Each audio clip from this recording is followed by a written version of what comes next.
Pernah kebayang nggak kalau jauh di bawah lautan kita ada satu kekuatan alam yang wah dahsyat banget. Salah satu ancaman gempa terbesar di dunia. Dan ini bukan gempa biasa loh. Ini adalah fenomena yang bisa mengubah peta. Dan yang paling penting, ini relevan banget buat kita semua yang tinggal di Indonesia.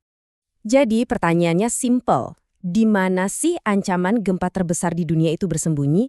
Jawabannya mungkin bikin kaget. Karena ternyata lokasinya itu deket banget sama kita. Betul, ancamannya itu ada di sini. Tepat di Indonesia, di bawah kaki kita sendiri. Nah, makanya yuk kita bedah bareng-bareng soal raksasa tidur yang namanya gempa megatrus ini. Oke, ini dia yang bakal kita bahas. Pertama, kita kenalan dulu sama ancaman raksasa di bawah laut ini. Terus kita lihat gimana prosesnya bisa terjadi. Ketiga, kita intip peta risikonya di seluruh Indonesia. Dan terakhir, yang paling krusial, gimana caranya kita hidup berdampingan dengan ancaman ini. Nah, masuk ke bagian pertama. Sebenarnya apa sih megatrust itu? Kenapa gempa yang satu ini kok kedengarannya jauh lebih serem dari gempa-gempa lain yang biasa kita dengar? Oke, jadi gempa megatrust itu gempa bumi super gede yang terjadinya di zona subduksi. Gampangnya, zona subduksi itu kayak zona tabrakan raksasa, tempat dua lempeng tektonik bumi itu saling ketemu dan dorong-dorongan. Ciri-cirinya tuh khas banget. 1. Kejadiannya di dasar laut. 2. Kekuatannya itu bisa di atas magnitudo 8. Wah gila, gede banget. Makanya ini jadi pemicu tsunami paling berbahaya. Dan yang paling bikin merinding, energi yang keluar itu hasil tabungan tekanan yang udah kekunci selama ratusan tahun. Terus, kenapa harus Indonesia? Simple, karena posisi negara kita itu unik sekaligus sangat rawan. Kita ini ada di titik pertemuan 3 lempeng tektonik raksasa, Indo-Australia, Eurasia, sama Pasifik. Jadi ya ibaratnya kita ini panggung utama buat pertunjukan alam yang namanya megatrust. Oke, sekarang bagian yang seru nih. Gimana sih proses megatrust ini bisa terjadi? Bayangin ya, prosesnya itu makan waktu berabad-abad. Tapi puncaknya cuma dalam beberapa menit aja. Prosesnya tuh gini. Paling gampang bayanginnya kayak kita lagi narik karet gelang. Jadi lempeng Indo-Australia itu nyusup terus ke bawah lempeng Eurasia. Tapi karena gesekannya kuat banget, mereka jadi nyangkut, kekunci gitu. Nah, selama ratusan tahun energinya numpuk terus. Kayak karet yang ditarik makin kenceng, sampai akhirnya jebret. Batas kekuatannya terlewati dan semua energi yang kesimpan itu lepas ketika boom. Itulah detik-detik terjadinya gempa megatrust. Oke, guncangannya kan di bawah laut. Terus kok bisa jadi gelombang tsunami raksasa yang sampai ke darat? Nah, ini yang ngeri. Pas gempa itu terjadi, dasar laut itu bisa tiba-tiba naik atau turun sampai beberapa meter. Coba bayangin, area seluas kota besar tiba-tiba keangkat gitu aja. Gerakan ini langsung mukul air laut di atasnya. Kayak kita ngeplak air di kolam.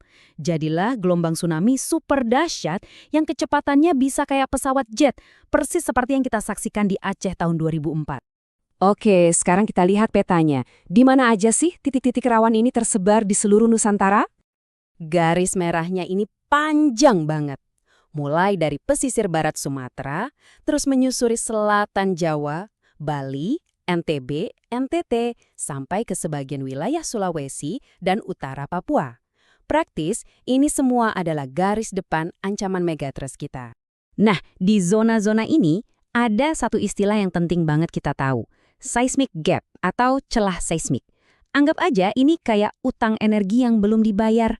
Jadi ini adalah area di patahan aktif yang seharusnya sering gempa, tapi kok udah lama banget adem ayem. Justru ketenangan inilah yang harus kita waspadai. Jadi jangan salah sangka ya, zona yang kelihatannya tenang dan udah lama nggak ada gempa besar, itu bukan berarti aman. Malah sebaliknya, ketenangan itu justru menipu karena menandakan energi di bawah sana lagi numpuk terus-menerus. Para ilmuwan percaya, seismic gap inilah kandidat paling kuat buat gempa besar selanjutnya. Jadi yang tenang itu malah yang paling berbahaya. Oke, setelah tahu semua ini, pasti kepikiran kan? Terus kita harus gimana? Gimana caranya kita hidup dengan raksasa yang lagi tidur di bawah rumah kita ini? Pertanyaan yang paling sering ditanyain pastinya, bisa nggak sih gempa ini diprediksi kapan pastinya terjadi? Jawabannya jujur aja, sampai sekarang belum bisa. Gak ada satupun teknologi di dunia yang bisa nebak tanggal dan jam pastinya. Tapi jangan langsung pasrah. Kita emang nggak bisa prediksi, tapi kita sangat bisa mempersiapkan diri. Kuncinya itu cuma satu, persiapan Dan mulainya harus dari sekarang, jangan nunggu nanti. Coba deh, kenali jalur evakuasi di sekitar rumah.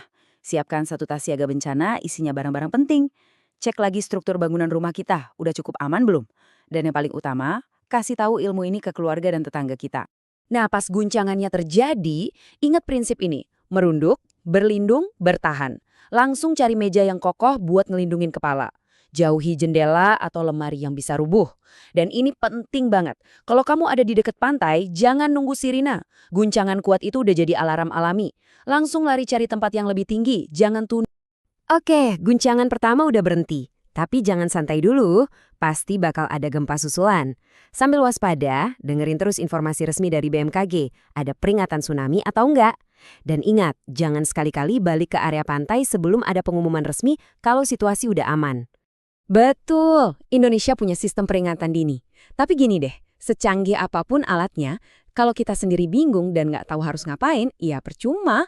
Jadi pertahanan terakhir dan terkuat kita itu bukan alat, tapi pengetahuan dan kesiapan kita sendiri.